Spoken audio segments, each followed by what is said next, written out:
Boa noite a todos, bem-vindos ao Clube da Artéria. Hoje à noite temos o prazer de receber o Dr. Fabrício Zucco, coordenador da cirurgia endovascular da angiorradiologia do Hospital Santa Isabel, em Santa Catarina. Ele hoje irá falar sobre um tema muito palpitante, novas opções no tratamento do aneurisma roto, uma realidade no dia a dia do cirurgião vascular desafiante e que está aí em todo o Brasil. Gostaria de dar alguns avisos. Gostaria de lembrar a todos que todas as aulas estão disponíveis no nosso canal do YouTube. Para quem quiser receber informativos do Clube da Artéria, enviar e-mail para pós-graduação@centervasc.com.br. Vou chamar agora o Dr. Arno von Ristel para palavras iniciais. Bom, meu microfone aqui. Boa noite a todos. Boas-vindas a todos os participantes. Boas-vindas ao Fabrício Zucco, que foi nosso residente aqui, terminando a pós-graduação, se não me engano, em 2007, né, Zucco? Isso, Deixando muitas saudades. Um grupo muito bom. Aquela safra foi realmente excepcional. E é um prazer ter você conosco aqui, falando sobre esse tema tão importante, que é o aneurisma roto da aorta. Estamos muito curiosos para saber como é que estão essas coisas aí em Santa Catarina. Obrigado pela tua presença. Boa noite. Eu que agradeço o convite, né? Para mim é uma honra estar conversando com todos, com o pessoal do CenterVasc, onde foi a minha escola de cirurgia vascular e que eu aprendi muito daquilo que eu vou apresentar aqui.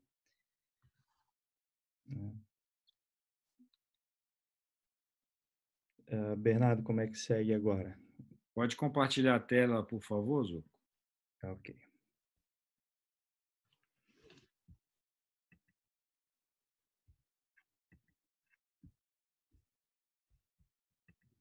Perfeito, estamos todos vendo. Só colocar para reproduzir. Bem, novamente boa noite a todos. Então, como o Bernardo falou, eu coordeno o serviço da residência médica de angiorradiologia e cirurgia endovascular do Hospital Santa Isabel de Blumenau.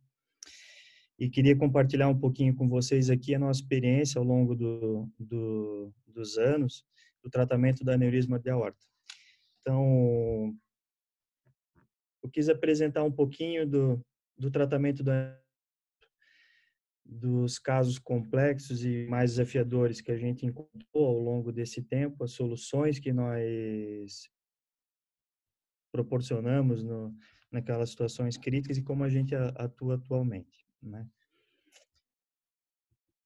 Então, esse é o meu conflito de interesse frente ao tema da apresentação.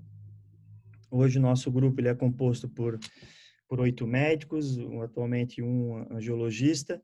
Nós atendemos a emergência nos 3 hospitais da cidade e somos responsáveis pela urgência e emergência em 100% da nossa macro-região. Então, na área da endovascular, a gente cobre 49 municípios do estado, então acaba tendo uma demanda na urgência grande. Então, esse provérbio que eu busquei do Heráclito, na realidade, nada é permanente exceto a mudança, e isso eu acredito que ele se encaixa perfeitamente dentro da nossa especialidade. A gente vê que o avanço tecnológico, a melhora do conhecimento de materiais, da experiência das equipes, está fazendo com que a gente mude os conceitos de forma constante. Então, aquilo que a gente acreditava ser pétreo há 6 meses atrás, a gente descobre que com as novas tecnologias a gente vai mudando os conceitos. Então, aqui, para exemplificar o que eu estou falando, na realidade, a gente começou a evoluir a cirurgia endovascular com os pacientes de alto risco, com anatomia favorável. Gradualmente, com essas evoluções que eu citei anteriormente, a gente foi avançando nos casos, e o tema da aula, então, aqui é um aneurisma roto com anatomia complexa. Então, essa é a nossa casuística de janeiro de 2008 a junho de 2020, totalizando 1.016 aortas tratadas por IVAR. E aqui são casos, não são só aneurismas, né? São as mais diversas situações de aorta, dissecção, rotura, síndrome aórtica aguda, enfim. Nesse mesmo período, nós tratamos 98 casos de aneurisma de aorta rotos por via endovascular. E de janeiro a julho desse ano foram tratados 8 casos. Então, o quadro inicial do tratamento, ele é extremamente importante, né? Então, a gente se vê em frente a duas situações, que é o paciente estável e instável. Isso é como está na beira do abismo, ou seja, essas situações elas mudam rapidamente e muitas vezes o planejamento inicial ele tem que ser modificado para salvar a vida do paciente. Nessa abordagem inicial, eu chamo atenção para algumas coisas, que é a hipotensão hemostática, que são os cuidados iniciais que a gente dá para todos os pacientes, independente da forma como vão ser tratados. O posicionamento no balão aórtico para ocluir em caso de instabilidade hemodinâmica, dando tempo de se tomar as medidas necessárias cirúrgicas. Os acessos e as punções com anestesia local. Prevenção da hipotermia para diminuir a chance de sangramento. Sondagem vesical fechada e analgesia para evitando a hipertensão do paciente. Na hipotensão hemostática, a gente tem a fusão de dois conceitos, que é a hipovolemia permissiva e a hipotensão controlada, ou seja, minimizando o uso dos fluidos e a associação com drogas para controle da pressão. Os pacientes normotensos, hipertensos, a gente tem que tentar buscar uma PA sistólica abaixo de 90, e os hipotensos a gente tem que chegar nos 70. Os pacientes hipotensos graves, a gente pode ir fazendo bolos de cristalóide ou de sangue para se atingir, então, a pressão-alvo. E desde que o paciente ele mantenha o quadro respiratório, o drive dele respiratório, os reflexos respiratórios, dá para segurar a intubação orotraqueal, o que obrigatoriamente vai relaxar o abdômen e aí, quando acaba havendo uma descompensação abrupta do paciente. Então, o balão oclusor ele pode ser posicionado tanto no segmento suprarrenal, infrarrenal, ou até mesmo o doutor Adalberto, ele, se eu não me engano, acho que em 2007, publicou a tese de doutorado dele do balão fluxo dirigível através da artéria axilar, então seria um método para se fazer inclusive na emergência. O balão ele estabiliza o paciente, diminui o sangramento, e dando tempo para a gente poder decidir na opção de seguir com o tratamento endovascular ou converter imediatamente para um tratamento convencional, cirurgia aberta. É necessário e depende de um kit e equipe cirúrgica treinada para realizar. Então, aqui um exemplo do balão ocluindo no segmento suprarrenal. Então, um posicionamento da endoprótese, pós-balonamento, tudo isso feito com o balão. Então, é possível, mesmo com balonamento, a gente posicionar de forma adequada a endoprótese. Caso tenha alguma dificuldade, alivia um pouco a pressão do balão e reposiciona a endoprótese. Balão oclusor, posicionamento da endoprótese. Então, aqui um outro exemplo de uma oclusão temporária, o paciente estava com anatomia favorável, mas ele instabilizou durante o implante da endoprótese, então foi rapidamente ocluído, nesse caso que a gente acabou usando, dilatando o balão no colo, e aí a partir daí, então, cateterizado contralateral. Aqui o primeiro caso aqui da série que eu vou mostrar, então, paciente de 69 anos, uma anatomia favorável, dando entrada na emergência instável. Então, esse paciente, a gente seguiu todos aqueles primeiros passos do preparo adequado do paciente, posicionado o balão, ele estabilizou, insufla o balão, subimos a endoprótese, posicionamos, cateterização no contralateral, e aí segue. Então, esse é o caso do paciente instável, a conduta que a gente toma de forma inicial. Já quando apresentamos o paciente com estabilidade hemodinâmica, né? Então, a gente encontra um leque de opções de tratamento e técnicas muito maior, né?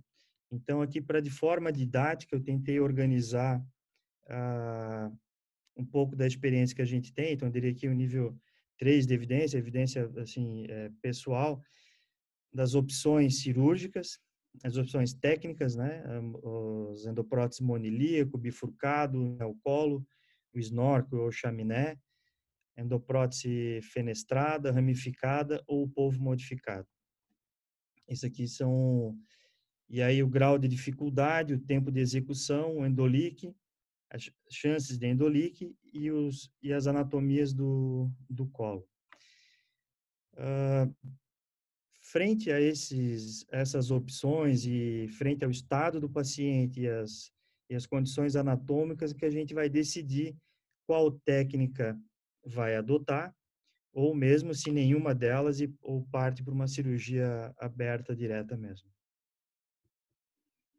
Então, aqui como segundo caso, aqui um paciente que foi admitido na nossa emergência com um quadro de dor abdominal intensa e súbita, IAM há 2 anos, hipertenso, várias cirurgias abdominais prévias, uma laringectomia há 13 anos.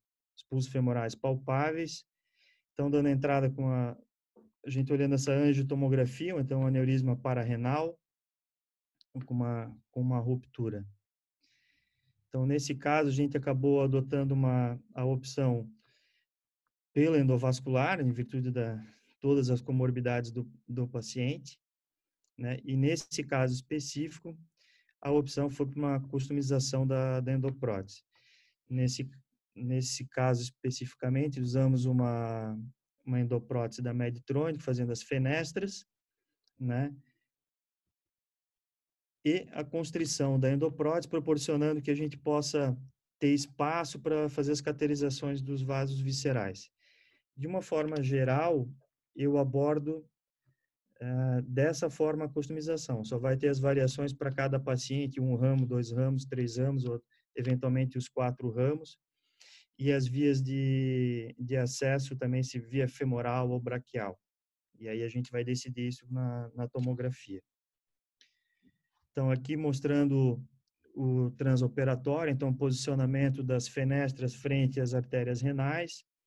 No exame, na imagem aqui à direita, então, a cateterização seletiva da renal direita, o balonamento das artérias renais.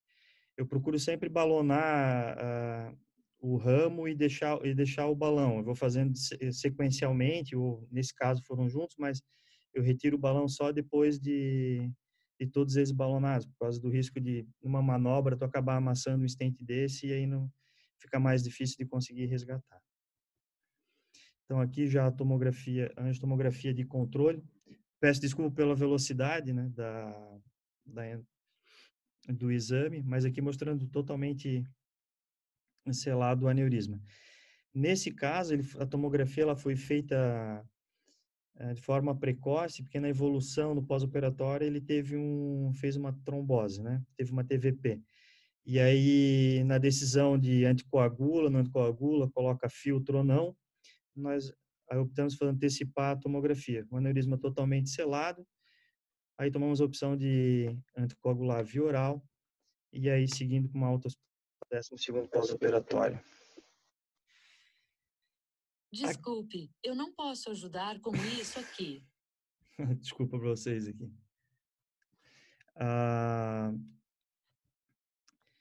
Aqui, então, já para demonstrar, na realidade, a angulação das artérias renais e das viscerais, onde a gente faz a opção, então, de uma customização e orientação para cateterização, nesse caso, deixando pré-carregado a endoprótese, a fenestra.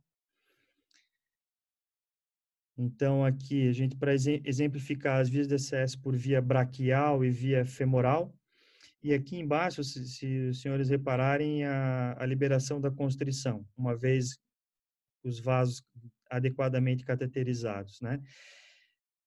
Então, cateterizou, liberou a constrição, nós vamos balonar a prótese, libera os stents, e aí a gente complementa a parte distal com a endoprótese bifurcada. E os cenários são os mais diversos, né? Então, eu vou tentar colocar um pouquinho de casos diferentes, situações distintas, né? Esse aqui já é uma outra situação onde nós encontramos um paciente que já tinha um aneurisma tratado da aorta abdominal há 4 anos, uma revascularização miocárdica recente e uma dor lombar súbita, dando entrada pela emergência, nós fomos chamados para avaliar o paciente. Aí com essa angiotomografia de entrada. Então, resumidamente, é um aneurisma tóraco abdominal tipo 3 roto. Isso aqui aconteceu entre Natal e Réveillon de 2011. Então, estávamos em 2 colegas para tocar o caso. Um era o Dr. Marco Rodrigo, que foi importantíssimo aqui, hoje trabalha em Criciúma. E aí a opção nesse caso, então a gente optou pela técnica de polvo, né, porque nesse período eu não tinha experiência com a fenestra, e com a publicação do Dr. Cassi Jaran, isso em 2011 ainda, e vendo a propagação o Dr. Pierre Galvani Florianópolis, ele divulgou muito a técnica. Frente à situação, a gente optou pela abordagem com essa técnica de polvo. Então, teve uma grande dificuldade, porque nessa situação a gente teve que usar um arco em C, e aí, então, vocês podem ver aqui na região superior aqui a cateterização da mesentérica superior e artéria renal. E nesse momento, esse paciente ele instabilizou e ele teve que mudar drasticamente a conduta, e aí eu optei, então, por abandonar a artéria o tronco celíaco e a artéria renal direita, conforme o esquema aqui. Então, pode ver aqui o esquema da técnica original, onde saem os ramos viscerais da perna curta da endoprótese, e aqui as modificações que a gente optou. Não era o planejado, mas, como eu falei, a situação ela muda muito rápido e você tem que decidir a conduta. Aqui, a gente optou por encurtar e abreviar o procedimento, tendo as duas principais, uma boa artéria renal e a artéria mesentérica superior cateterizadas, né? Então, aqui a angiotomografia de controle, isso já com 3 meses, se for ver ali em março de 2012. Então, a gente vai descendo com o controle angiográfico, vai vendo a perviedade das artérias, o aneurisma totalmente excluído. Então, aqui, controle 3 meses, 36 meses, mas tem o seu preço também pelo porte da cirurgia. Então, esse paciente acabou evoluindo com uma paraplegia, com uma melhora parcial, mas funcionalmente muito limitado. A função renal preservada, o quadro nutricional e alta preservada também ao longo do tempo. A alta hospitalar dele foi no 10º pós-operatório. Então, aqui já uma outra situação. Então, no paciente de 80 anos, fumante, que deu entrada na sala de emergência com dor abdominal, uma dispneia grave associada com edema dos membros inferiores importante, difícil de fazer o exame físico. Um ecocardio Doppler, então, com uma pressão de VD de 58. Primeiramente, pensou numa embolia pulmonar, que deu uma tomografia negativa, então, identificado uma ruptura da artéria ilíaca comum para a veia ilíaca comum esquerda. Aqui a angiotomografia de entrada do paciente, a gente consegue ficar 2 volumosos aneurisma de artéria ilíaca e o enchimento precoce da veia ilíaca esquerda, veia ilíaca comum.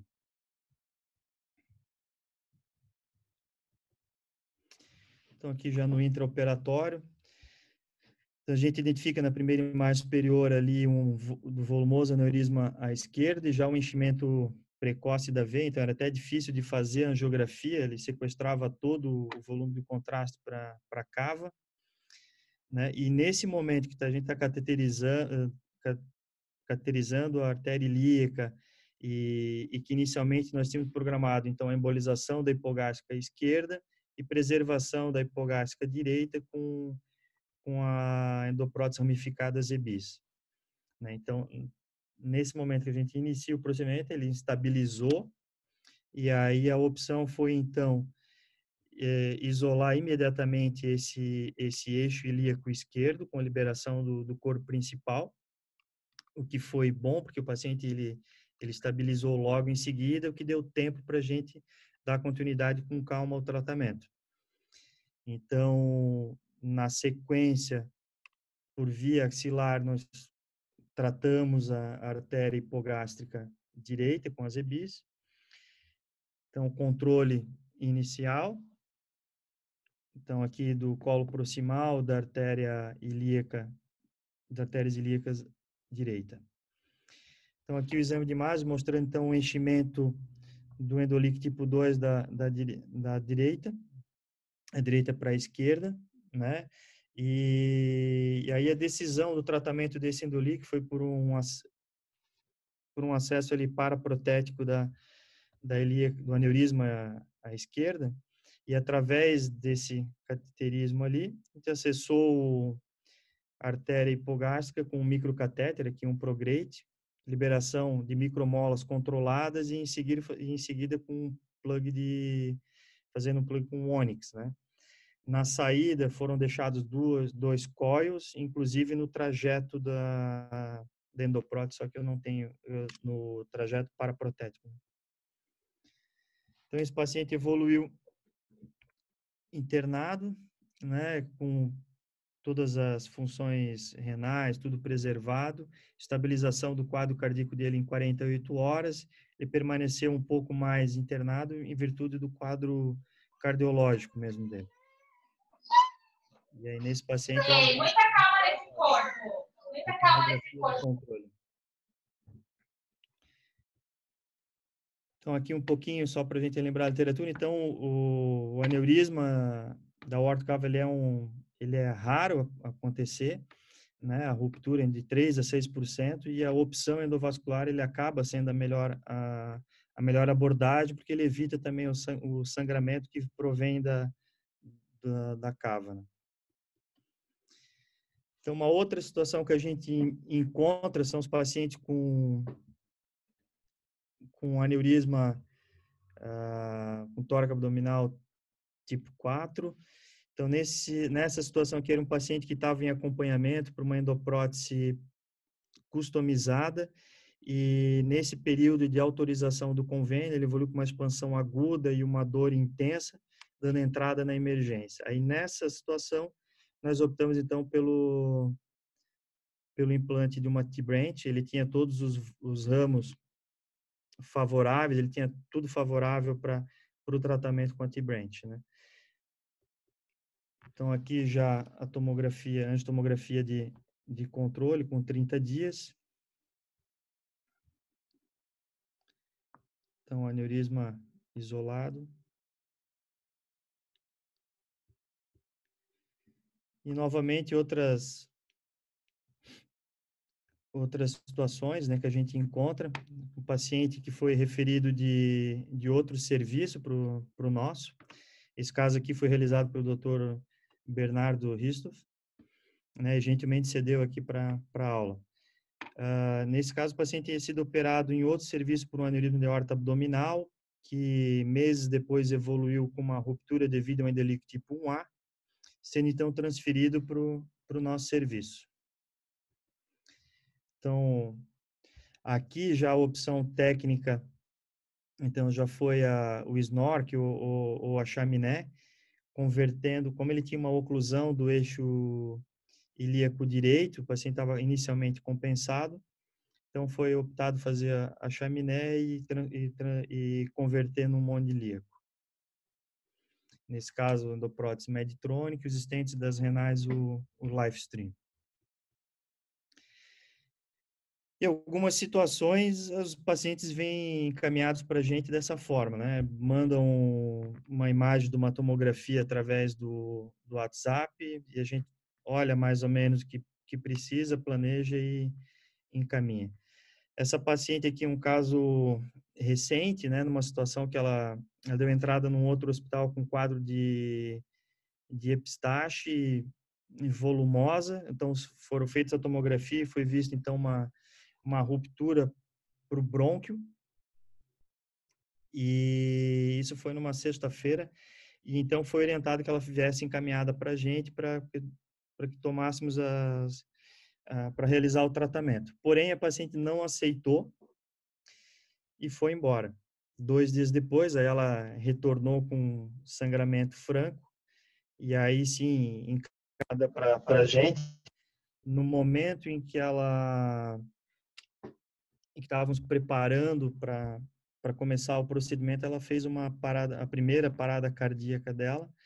Então, rapidamente nós funcionamos e passamos o balão na aorta descendente, insuflando, que ela conseguindo então reverter a parada, que deu tempo de posicionarmos a endoprótese. Só quando eu fui subir a endoprótese pelo eixo ilíaco direito, na correria, acabou que a prótese não subiu. Nós abrimos um segundo jogo e acabei subindo pela esquerda.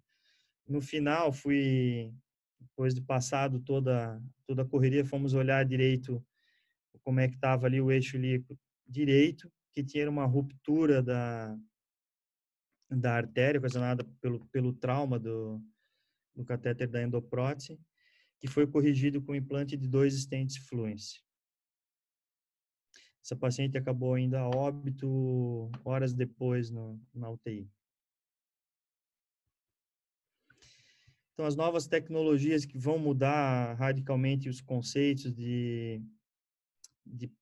do que a gente faz hoje, né, com próteses, já prevendo essas situações, né, que a gente já tem pronto de bancada.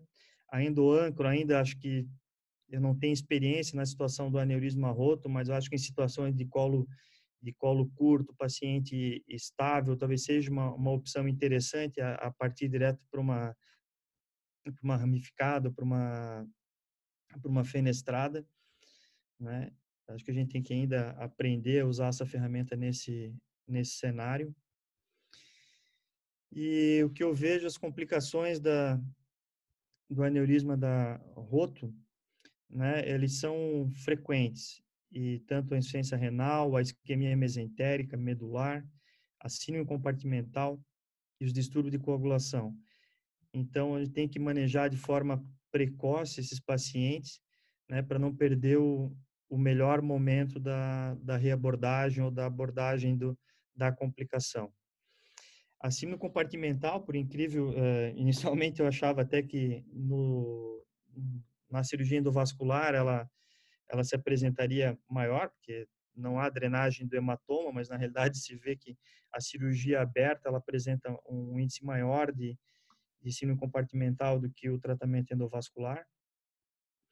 E hoje a gente maneja a síndrome compartimental da seguinte forma, dividindo em 2 situações. Quando isso ocorre antes de 24 horas ou após 24 horas, e se há necessidade de hemotransfusão ou não. Havendo necessidade de hemotransfusão, antes de 24 horas, laparotomia, drenagem do hematoma, identificar o foco do sangramento e tratá-lo. Estável, o HB, HT, apenas uma laparotomia descompressiva, normalmente acaba resolvendo a situação. E após 24 horas, somente a laparotomia descompressiva. Então, em comparação com o reparo aberto, né, no caso das situações do aneurisma roto, ele mostrou, então, que uma sobrevida melhor em 30 dias e em 5 anos. A gente comparar uma taxa de mortalidade aberto de 50% contra 25% levado nesse trabalho de Coselli e colaboradores, e uma taxa de sobrevida de 35 a 26 contra 26 do aberto. Então, já nesse trabalho, então, já aqui do grupo do Canadá, de Ottawa, então, já mostrando que em 160 casos de 1.060 casos de VAR entre 99 e 2015, desses quais 96 tratados rotos, não identificando diferença estatística entre a Zenith e a Endurant, né? Ele mostra nesse trabalho uma discreta diferença para a Talent, mas a Talent é uma prótese que a gente já sabe que ela tem uma característica de rigidez maior e ela também foi reservada nessa casuística dele para casos com um diâmetro de colo maior, então com uma tendência de complicação maior também.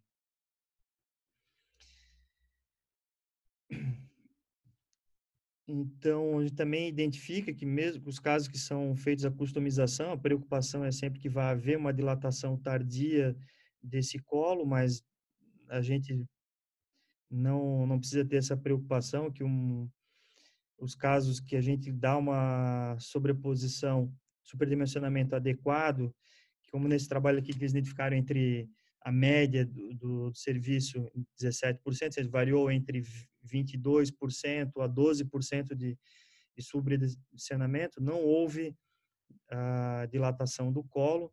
65% dos casos houve uma regressão do saco aneurismático e não foi identificado endolique ao longo de 4 anos de segmento desses pacientes. Já aqui a gente identifica então que as 3 técnicas elas são equivalentes, né? Tanto a opção da endoprótese fenestrada, a customizada pelo cirurgião, ou a chaminé snorkel. Há uma tendência de complicações um pouco maiores na opção da chaminé, mas não é significativamente, não tem importância, não é estatisticamente significativo, né? Se identifica que os acessos de chaminé, então precisa o uso de mais material, o uso de mais contraste e um tempo cirúrgico mais prolongado. E, obviamente, coisa que a gente intui que a experiência do serviço faz diferença, né?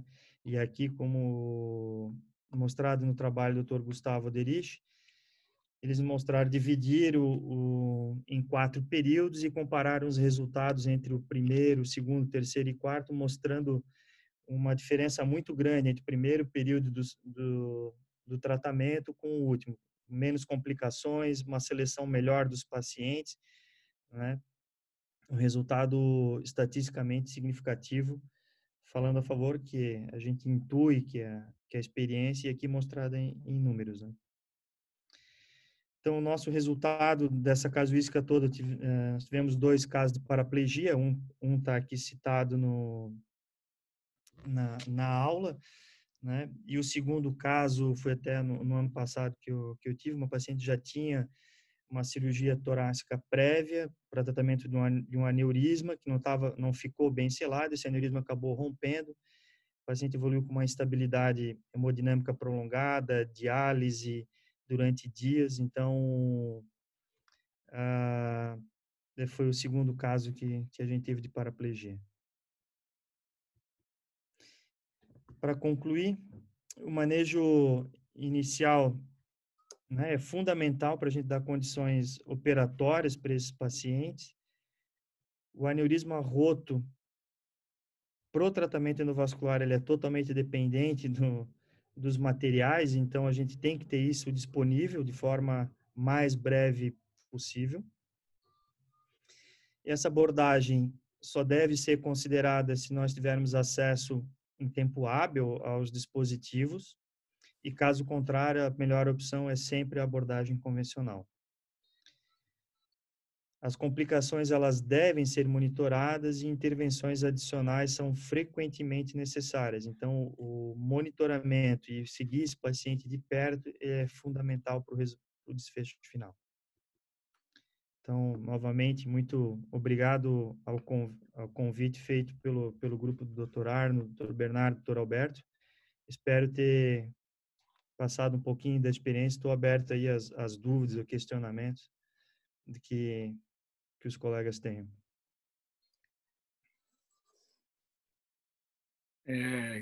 Gostaria de parabenizar o Zulco pela excelente apresentação. Realmente, deixa eu só descompartilhar. Vamos descompartilhar a tela aqui. Ok.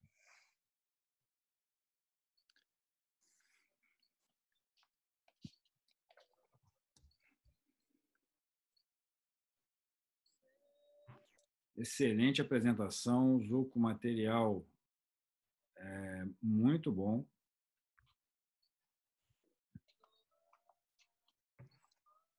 Ok, pronto, voltamos aqui. Material excelente, realmente mostrando aí diversas opções técnicas para o tratamento do aneurisma roto. Queria parabenizar sua inventividade e coragem, porque realmente é um desafio muito grande, doente instável, um momento de correria e realmente muito bom ver o material tão completo. Eu tenho queria, antes de fazer perguntas, só passar algumas informações. Quem quiser fazer perguntas, na base da tela tem um ícone, pode clicar no ícone de levantar a mão, e depois nós chamamos. Ou, se preferir, mandar por mensagem de texto também, eu transmito aqui a pergunta para o Zuco. Mas, inicialmente, Zuco, eu queria lhe fazer algumas perguntas. Primeiro, quando não indicar a endo no aneurisma roto? Em que situações você acredita que a tecnologia ainda apresenta limitações e a cirurgia aberta deve ser a primeira opção? Porque realmente no aneurisma roto, o ideal é você já ter um planejamento e seguir com ele de uma forma direta. Não tem muito tempo para reverter um planejamento. E a minha segunda pergunta para você, eu achei muito interessante aquele caso que você fez a modificação na endoprótese, um caso de colo tortuoso. E a gente sabe que o colo tortuoso ele é o calcanhar de Aquiles da endoprótese fenestrada. Eu queria que você falasse um pouco sobre o planejamento da posição da fenestra. Era uma artéria renal no sentido caldo cranial, né, tendendo para cima. Como é que você planejou o posicionamento da fenestra? Mais uma vez, parabéns aí pelo material, belíssimo material. Tá. Bem, vamos lá. Com o passar do tempo, na realidade, a experiência, poucas situações hoje eu não faria endovascular. Eu não faria hoje se eu não tivesse à disposição o material, né? Ou, no caso, num paciente que a gente está preparando e não tem tempo de fazer acesso, nada, mas é difícil. Preparando de forma adequada, com o posicionamento do balão, esse paciente ele instabiliza, tu oclui o balão e segue o tratamento endovascular.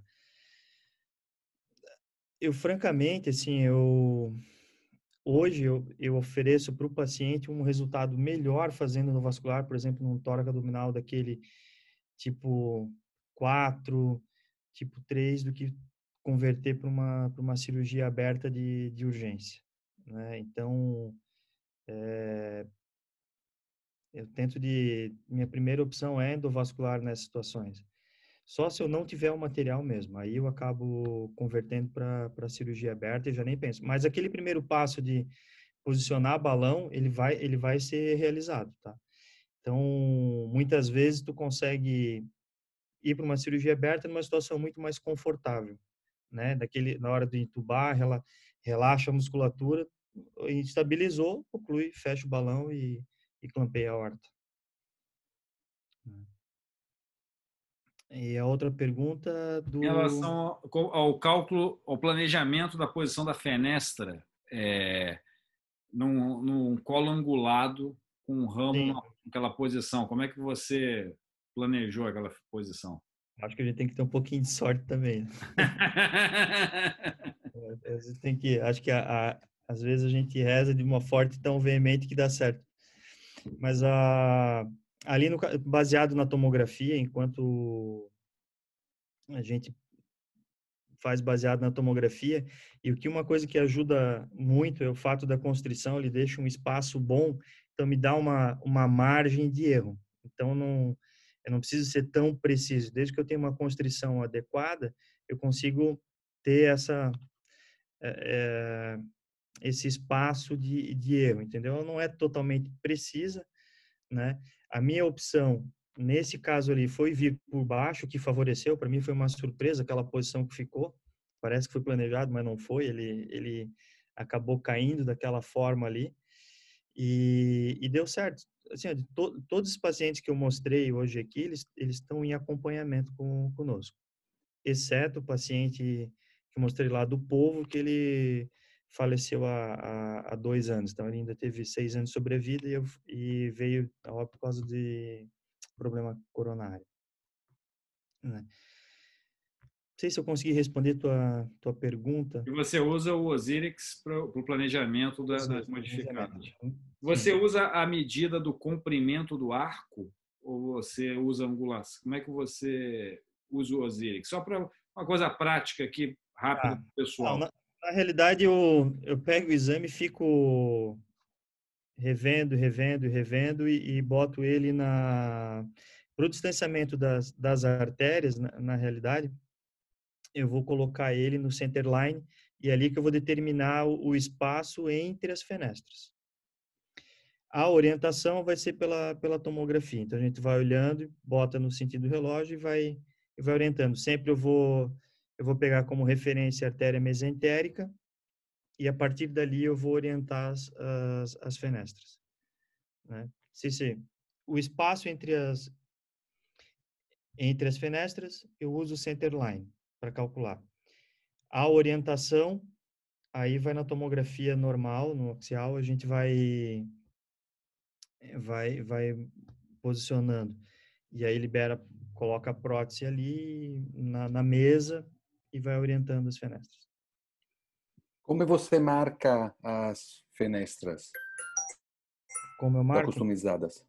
Sim. Uhum.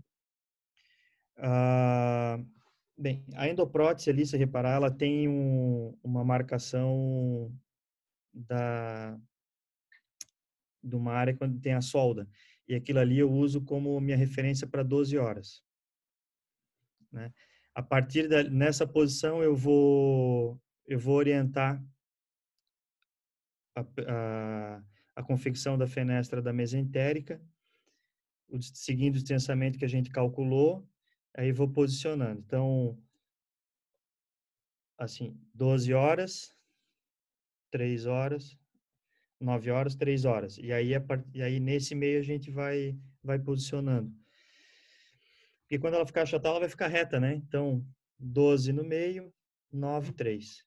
E aí tu vai trabalhando nesse E você não marca materialmente, além do furo, quando você não marca.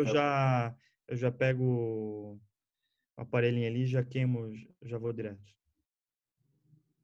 Fabrício, uma outra pergunta. Além de parabenizar você, é muito prazeroso ver o ex-colega, ex-amigo de muitas nós juntas.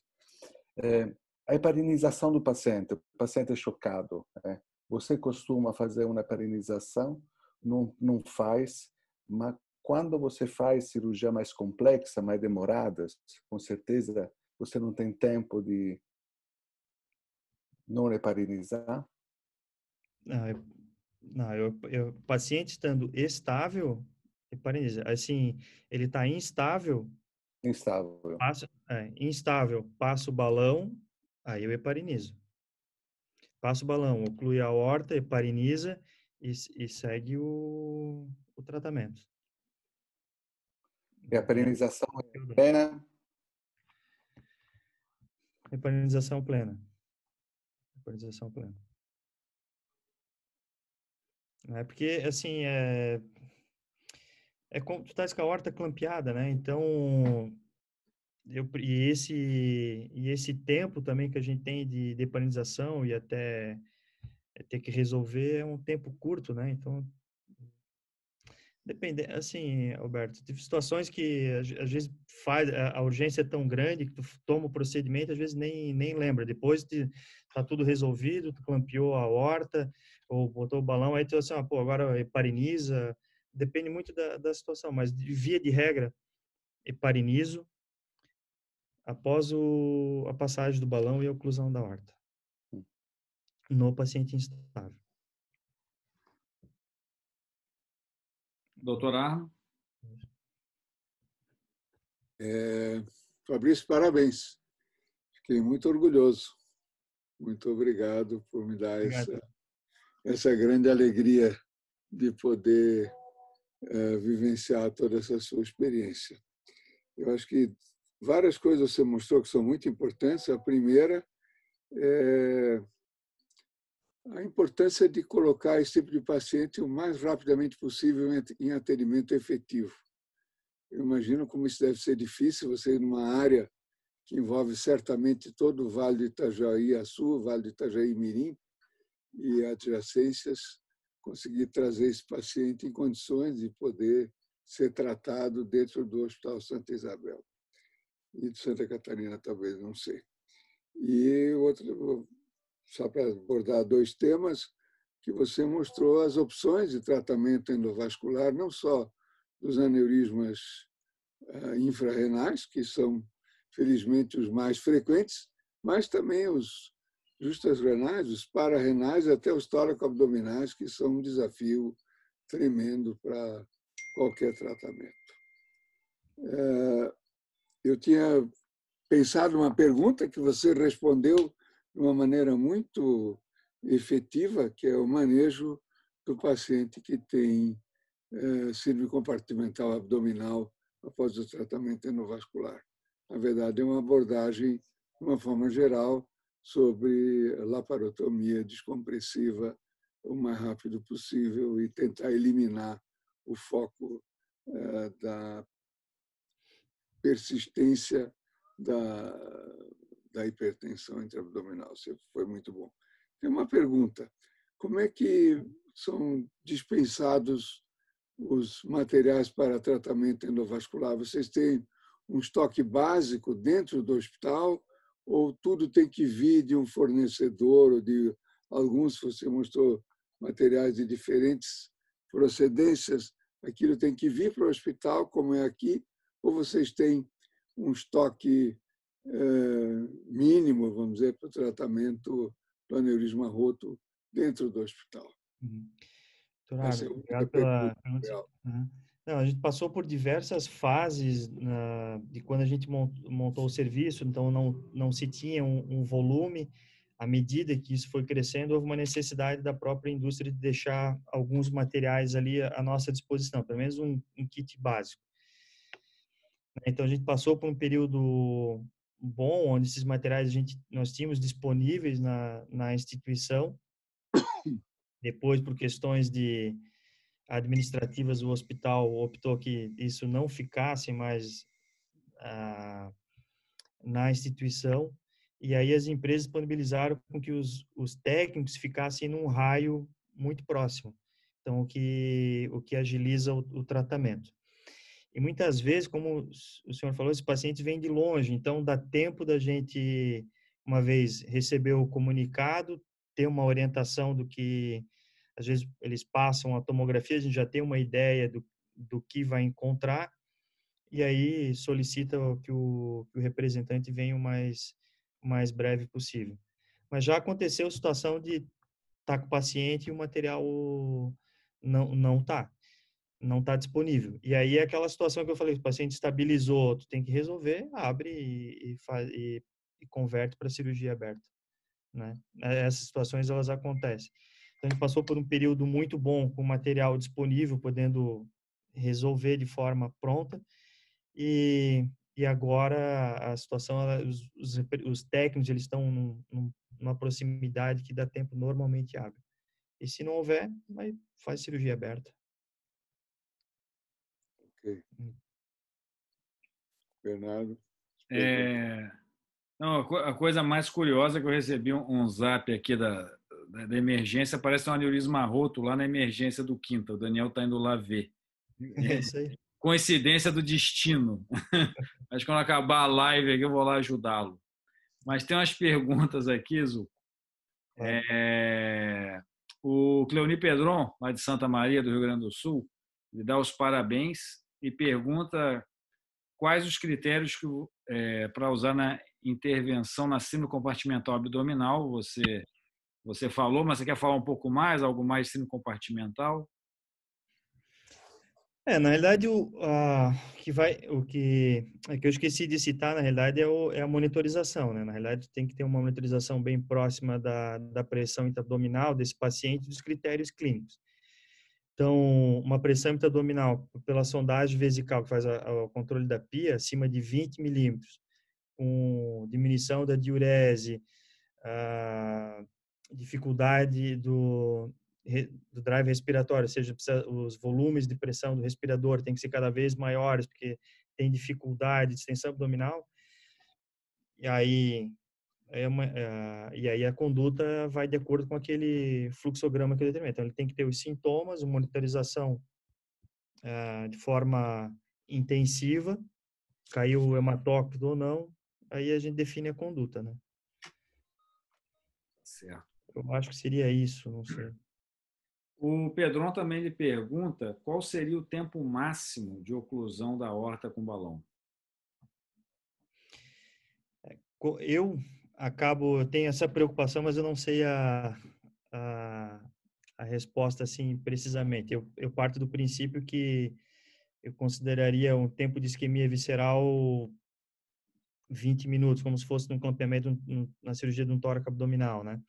Mas eu tenho por hábito, a cada entre 5 e 10 minutos, abrir o balão, caso seja necessário, né? Então, por exemplo, nesse meio tempo, passou 5, 10 minutos, a coisa não resolveu, estou com o balão clampeado, converso com o anestesista, tem condição de abrir um pouco? Tem, então aí libera um pouco para liberar o fluxo, uns 30 segundos, 1 minuto, clampeia novamente. E assim vai seguindo. Né? Mas eu realmente não tenho essa resposta precisa, como eu faço. Né? Eu concordo com você, acho que já lhe passo a palavra ao Alberto, só um minuto. Mas eu concordo com você, acho que é uma excelente conduta, né? Visando a perfusão visceral e diminuindo aí o tempo de isquemia. Só também pontuando, o Improve Trial acabou de ser publicado com resultados de 3 anos, mostrando vantagens em relação à qualidade de vida e vantagens de custo no uso da técnica endovascular no tratamento do aneurisma roto. Então, realmente é uma opção que veio para ficar e agrega muito. Boa noite, Adalberto. Seja bem-vindo. Alô, Adalberto? Acho que caiu o sinal do Adalberto. Enquanto o Adalberto reconecta, tem uma pergunta aqui do Ricardo Divino. Vou ativar seu áudio aqui, Ricardo. Boa noite.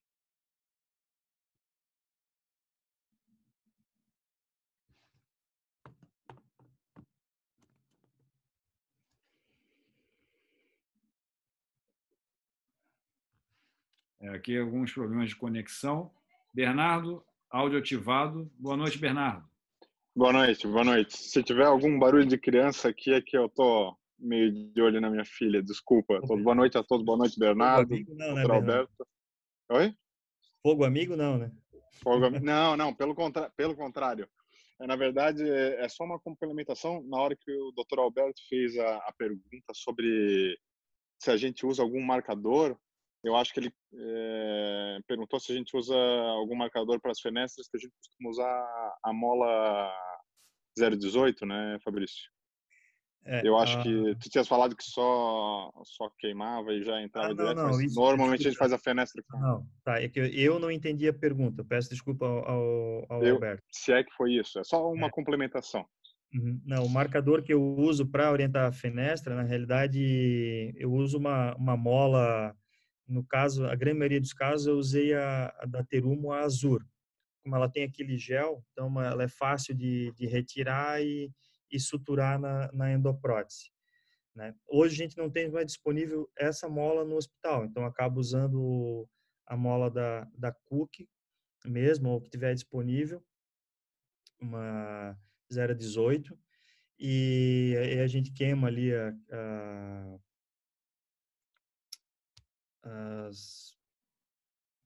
o material que está ali para fazer trombogênico, né?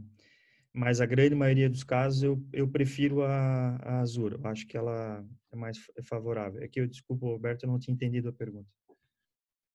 Eu também não sei se foi essa a dúvida do Dr. Alberto, mas eu entendi que foi isso. Deixa eu fazer só um complemento. Então, você pega uma mola de 6 ou de 8 milímetros, dependendo da tua fenestra, corta uma volta da mola e sutura ela na tua fenestra, tá certo? Correto, doutor. Isso. Aí eu suturando ela, eu fico com a orientação. De voltar, se for ver as imagens, vocês vão ver que tem uma marcação bem direitinho. Ela funciona super bem, é barato e de uma forma geral a fenestra eu vou fazer ela um milímetro a menos do que o vaso, né? A mola Nester, que é feita de aço, né? Ela Isso, deve ser muito boa para isso também, deve ficar bem visível, né? Só sim, pensando. também. Tá ótimo. Obrigado. Adalberto reconectou. Alô, Adalberto. Conectou, Bernardo, conectou. Fabrício, meus parabéns, rapaz. Você realmente deve estar com a maior experiência no nosso meio com aneurisma roto. E principalmente com aneurisma roto tratando por via endovascular e principalmente com os resultados que você tem. Eu vou perguntar depois a você a sua incidência de mortalidade, que eu não peguei essa parte. Mas, na verdade, o que ocorre é o seguinte, eu geralmente utilizo o balão via braquial. Sim. O CODA navega muito bem por via braquial, por dissecção da braquial na prega do cotovelo. A menos que seja mulher.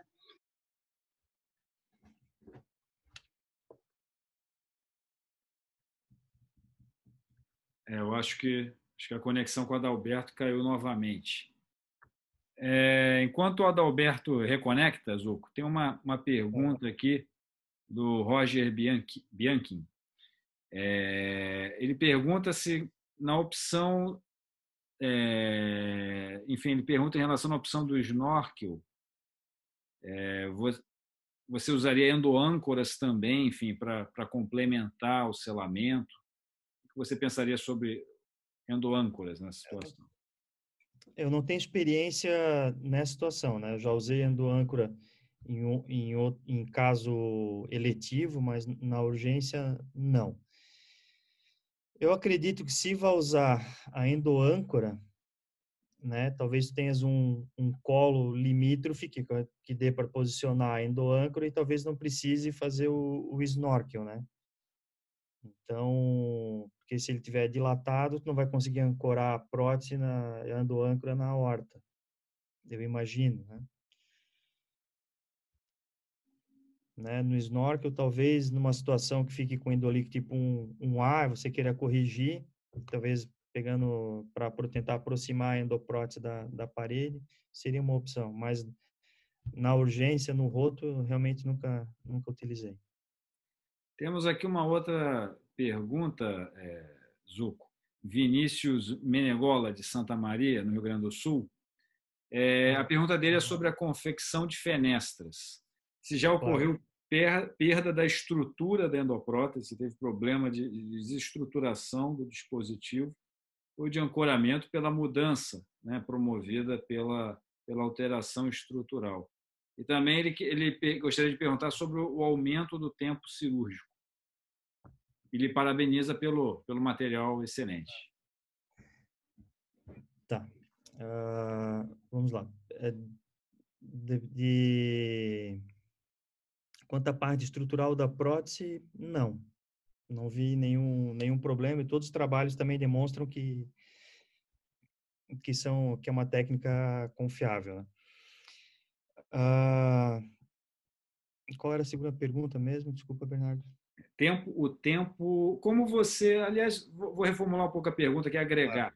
Como é que você se planeja no centro cirúrgico quando você vai fazer uma modificação, né? Como é que você faz o seu setup? Você monta uma segunda mesa? Quanto tempo você leva promovendo? Que material você separa? Tá, então vamos lá. Confecção da prótese. Em média, eu calculo entre 12 e 15 minutos por modificação. 1 ramo, 2 ramos, 3 ramos, 4.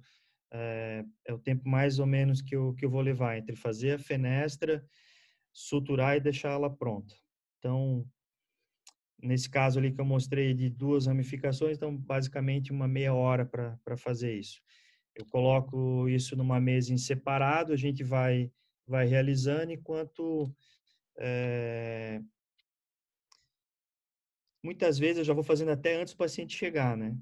Então, isso, a hora do paciente subir, a gente já vai preparando, já vai realizando. Tendo a tomografia na mão, já vai executando.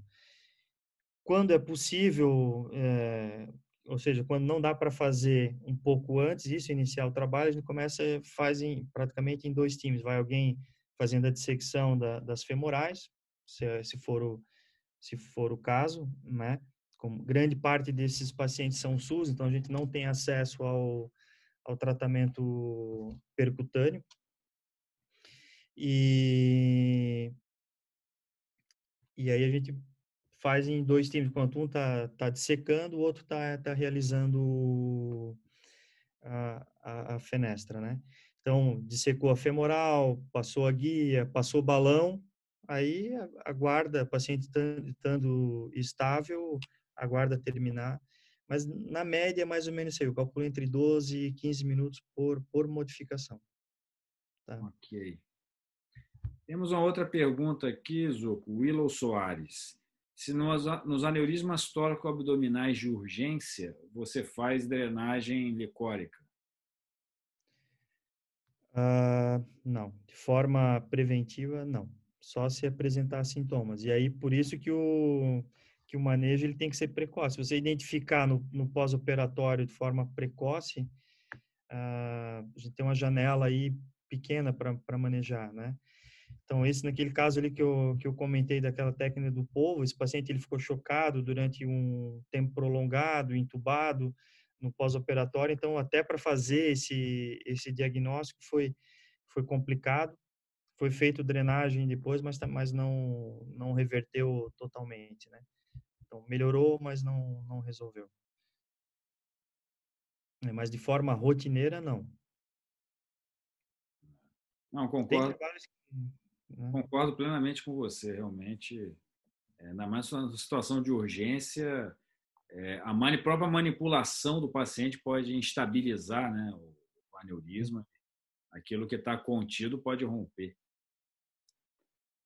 Adalberto, vejo que você reconectou. Alô, Adalberto. Rapaz, a internet aqui está difícil, né?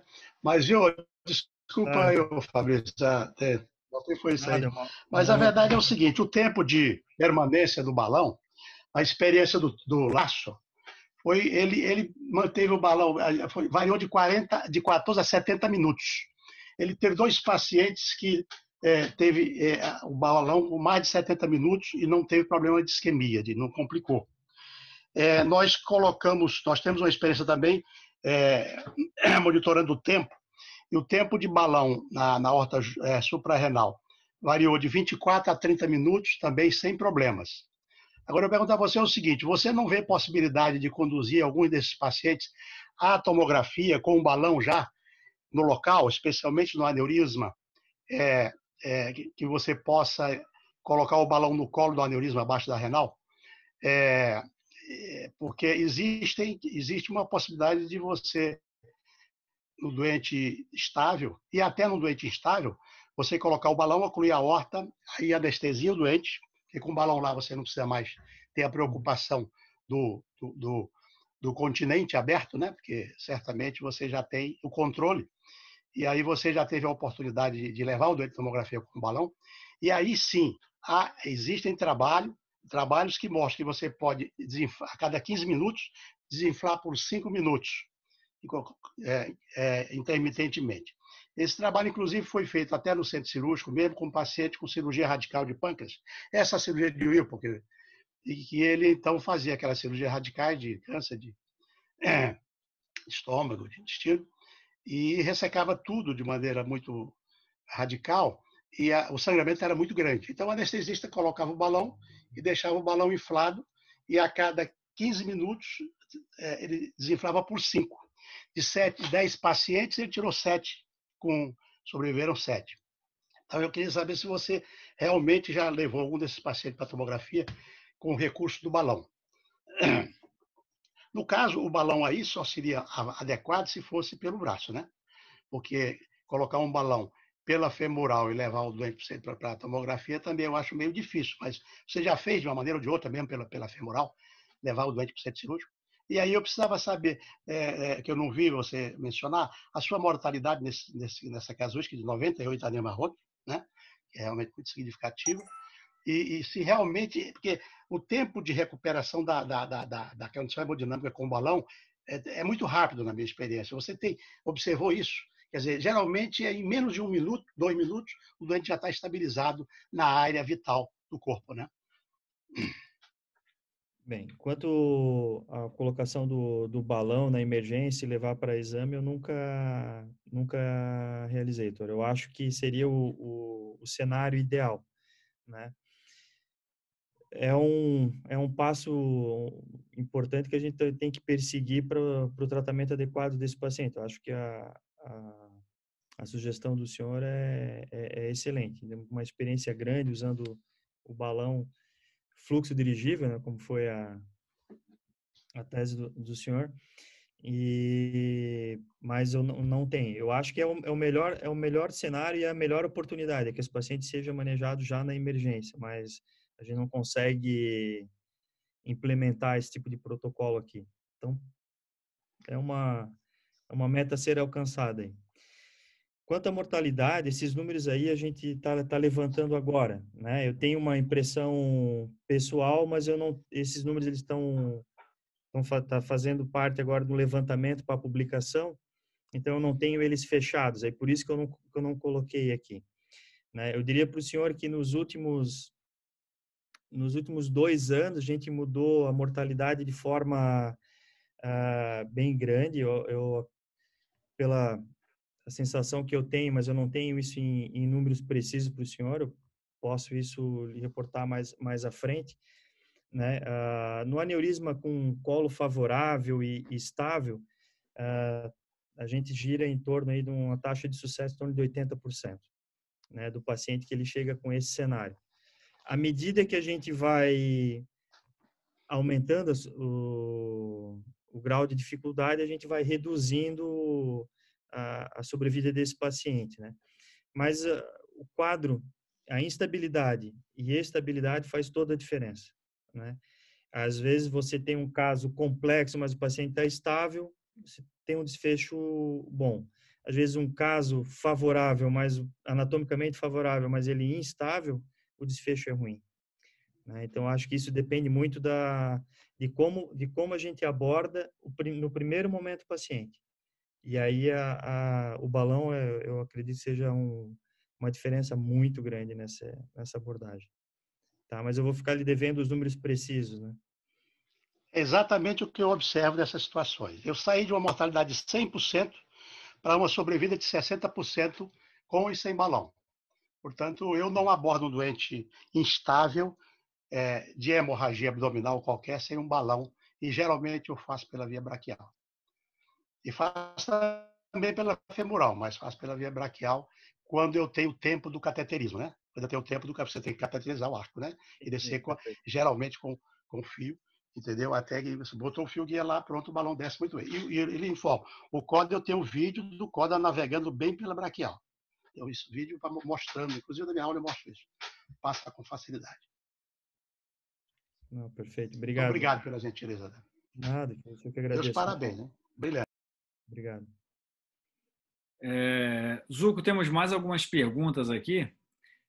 Qual a sua opinião? Pergunta de Cleoni Pedron, de Santa Maria, Rio Grande do Sul. Qual a sua opinião sobre o uso da fusão? Vai melhorar os resultados? Diminuir o tempo da cirurgia?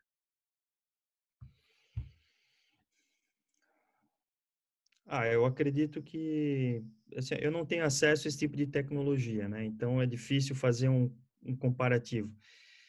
Eu vi usar em outros serviços, eu acho que ajuda muito, uma economia de contraste. Às vezes você fica na dúvida, faz contraste, então a fusão vai ajudar muito nisso, né?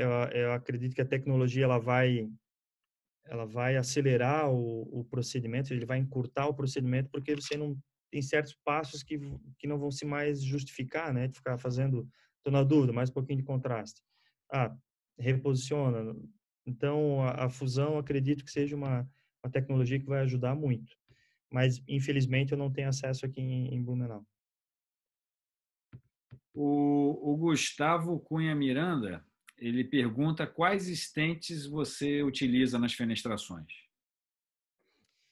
A gente tem usado aqui o Livestream e basicamente o Livestream também, mas no começo da experiência a gente usava o V12, depois eles pararam de fornecer aqui para a instituição, e aí hoje o que a gente tem acesso é o Livestream, né?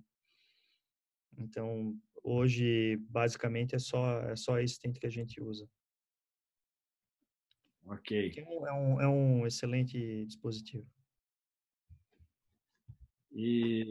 Bom, Zuco, excelente apresentação.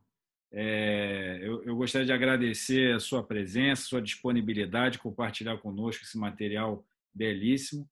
Gostaria de sugerir que você publicasse sua casuística, que é uma casuística realmente de peso, acho que merece ser publicada. E passo a palavra aqui para o Dr. Arno. Obrigado. Legal, estava com o meu áudio desligado. Parabéns, Fabrício, parabéns a todo o grupo de vocês de Blumenau. Na verdade, é nossa família, né? Eu preciso dizer aqui que quando o Fabrício se candidatou para fazer pós-graduação conosco, a minha mãe disse: ele tem que passar. E passou em primeiro lugar no ano dele. Então, o Arno foi QI. Foi QI, foi? Foi devido ao QI, não foi, não? Foi um QI pesado, né? Mas não precisou. Quem indica? Na verdade, isso foi abençoado. Um outro que não podia deixar de passar, o Bernardinho, que trabalham juntos aí. A minha mãe também disse, ele tem que passar. E, na verdade, ali foi muito difícil, que tinha 8 candidatos, mas o Bernardinho foi a nota mais alta até hoje na prova de residência, dizer aqui de público, né? Então, eu fico muito feliz de ver todo esse progresso que vocês têm aí, toda essa dedicação. Isso exige muita dedicação, muita transpiração, né? Mais do que inspiração, e que são doentes que dão muito trabalho.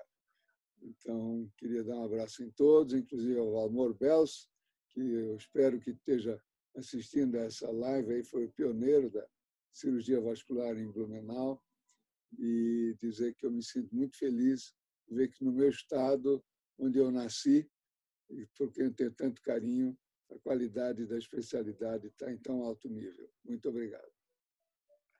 Muito obrigado pelas palavras e obrigado a todos. Eu que tenho um carinho enorme por todos e tudo que a gente faz aqui tem um pouquinho de vocês aqui, porque começou aí, né? Todo o nosso know-how, e somos em 3 provenientes do serviço do senhor, então